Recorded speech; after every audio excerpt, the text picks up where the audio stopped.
বৰ্তমান সময়ত ভাল মানুহক বহুত ভাগ্যৰ বলতহে পোৱা যায়। ইয়াৰ ওলোটা আমি বেয়া মানুহে বেছিকৈ লগ পাওঁ। বেয়া মানুহক আমি নিজে নিজে লগ পাই যাওঁ। তেওঁলোকক আমি লগ কৰাৰ কোনো প্ৰয়োজন নাই।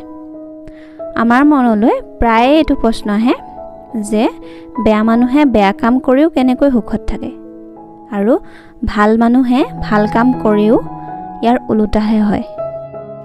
ভাল কৰিও তেওঁলোকৰ লগত বেয়াই হয়। সেইবাবে হয়তো আজিকালি মানুহে কয় যে ভালৰ যুগ নাই। এতিয়া এইটো যুগত দৃষ্টি থাকিবলৈ বেয়া কাম কৰিবই লাগিব। এতিয়া ভিডিঅ'টোৰ জৰিয়তে আলোচনা কৰোঁ আহক যে ভাল মানুহৰ ক্ষেত্ৰত বেয়া কিয় হয়, বা ভাল মানুহেই কিয় ভুগিব লগা হয়। প্ৰথম কথা, এজন ভাল মানুহৰ মাজত সদায় দয়া ভাৱ থাকে। অন্য মানুহৰ বাবে সদায় সন্মান আৰু প্ৰেমৰ ভাৱ থাকে। যেতিয়া তেওঁ কাৰোবাক সহায় কৰে, সন্মুখৰজনে তেওঁক মূৰ্খ বুলি ভাবিবলৈ ধৰে আৰু অকৰা বুলি ভাবি আৰু লাভ উঠাবলৈ বিচাৰে। কিন্তু এজন ভাল মানুহে এইবোৰ জানিও তেওঁক সহায় কৰে। ভাল মানুহে নিজলৈ কিবা কৰি সুখী হোৱাৰ আগতে অন্য মানুহক সহায় কৰিহে সুখী হ'বলৈ বিচাৰে। ইয়াৰ কাৰণে হয়তো প্ৰয়োজনীয় সময়ত সদায় সহায়ৰ বাবে প্ৰস্তুত হৈ থাকে।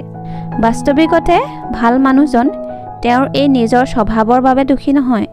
ইয়াৰ সলনি সন্মুখৰজনৰ স্বাৰ্থপৰ স্বভাৱৰ বাবেহে দুখী হৈ পৰে। তেওঁ বহুত দুখ অনুভৱ কৰে যে যাৰ বাবে মই ইমান কৰিলোঁ, তেওঁৱে মোৰ লগত এনেকুৱা কৰিলে।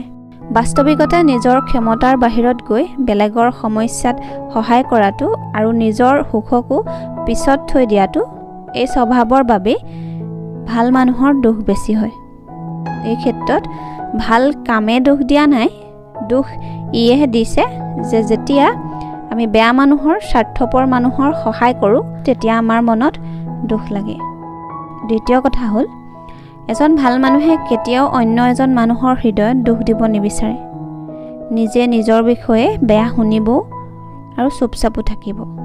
আৰু তেওঁৰ এই চুপচাপ থকা স্বভাৱটোকে মানুহে দুৰ্বলতা বুলি ভাবিবলৈ লয় আৰু লাভ ল'বলৈ বিচাৰে। যদি এজন ভাল মানুহে বিচাৰে, তেতিয়া তেওঁ ওলোটাই খঙেৰে উত্তৰ দিব পাৰে বা গালি পাৰিব পাৰে। কিন্তু তেওঁ জানে যে এনে কৰিলে তেওঁৰ একো লাভ নহ'ব। ইয়াৰ ওলোটা নিজৰে সুখ শান্তি হেৰাব। ইয়াৰ বাবে তেওঁ সকলো সহি থাকে আৰু মানুহে সেই সহনশীলতাকে দুৰ্বলতা বুলি ভাবি বেয়া ব্যৱহাৰ কৰিবলৈ লয়।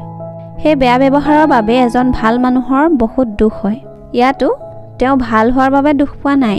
ইয়াৰ সলনি এইটোৰ পৰাহে দুখ পাইছে যে তেওঁ সকলো চুপচাপ দেখি শুনিও সহ্য কৰি থাকে।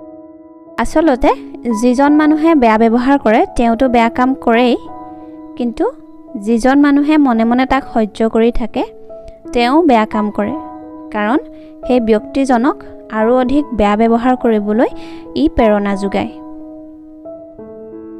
তৃতীয় কথা হ'ল, ভাল মানুহে সকলোকে ভাল মানুহ বুলি ভাবিবলৈ লয় আৰু এই কাৰণতে তেওঁ সকলোৰে ওপৰতে বিশ্বাস কৰিবলৈ লয়।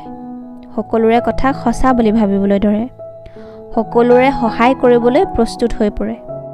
তেওঁ ভাল আৰু বেয়া মানুহৰ মাজত পাৰ্থক্য বুজি নোপোৱা হয়। ইয়াতো ভাল কামে দুখ দিয়া নাই।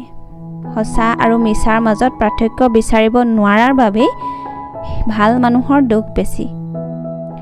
ভাল হোৱাটো বেয়া কথা নহয়, মানুহক ভাল ভবাটো বেয়া কথা নহয়, কিন্তু বেয়া মানুহক ভাল বুলি ভবাটোহে বেয়া কথা। আজিকালি ভাল মানুহ হোৱাটো কোনো বেয়া কথা নহয়, কিন্তু সকলো দেখিও চুপচাপ থকাটো, সকলো সহ্য কৰি থকাটোহে বেয়া কথা। আমি বহুতেই ক'ব খোজোঁ যে তেওঁলোকে যি কয় কওক, মই সকলো ভগৱানক দিছোঁ। কিন্তু আমাক সকলোকে ভগৱানে বুদ্ধি দিছে।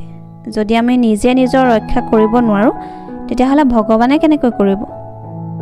অত্যাচাৰ, বিশ্বাসঘাতকতা আপোনাৰ লগত হৈছে, গতিকে তাৰ উত্তৰো আপুনিয়ে দিব লাগিব। ভগৱানে মাত্ৰ আপোনাক শক্তিহে প্ৰদান কৰিব, কিন্তু কামটো আপুনি নিজে কৰিব লাগিব।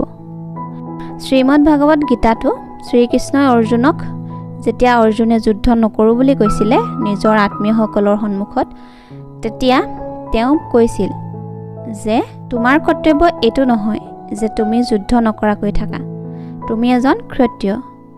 ইয়াৰ সলনি এই অধৰ্মীসকলৰ পৰা ভাল সত্যবাদী কেইজনক উদ্ধাৰ কৰা। ঠিক সেইদৰে আমাৰ জীৱনো এক ৰণভূমি। আমাৰ জীৱনৰ ৰণতো আমাৰ আপোনসকলেই থিয় হয়।